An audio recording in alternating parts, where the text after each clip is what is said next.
Here at Apollo, we're doing a new initiative called SOAR. One of the ways we can incorporate this into our school day is how we behave in assemblies. These Eagles serve others by acting appropriately. That means if it's a pep rally, then we are loud and rowdy, but that also means that if it's a serious assembly or one where we need to be respectful, we need to remain quiet. We also meet the needs of others, and we also assist our custodians by cleaning up after ourselves. You need to be on time because we got to get started. We got things to do, people to cheer for. And when the fight song comes on, you get on your feet every time.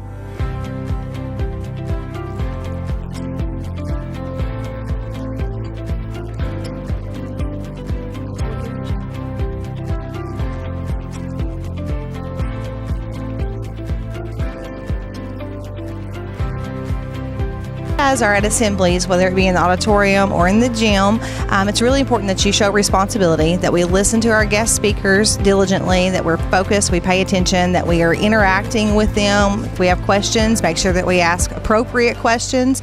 If they ask you to get up and do something, do it. Enjoy it. They're here in order to get us involved and get us active. So take advantage of the opportunities that you have and just be respectful to the guests that we have in our building. So now we understand how we should behave in assembly, so here's some more Eagles with a few tips. Okay, so throughout the year at Apollo, we have a couple assemblies that we all get to be a part of, and these are a really big deal. We only have a few, so please be respectful of the people that are talking, whether it be Mr. Lasley or a guest speaker. We're very fortunate to have them come and talk to us and get us out of class, so thanks.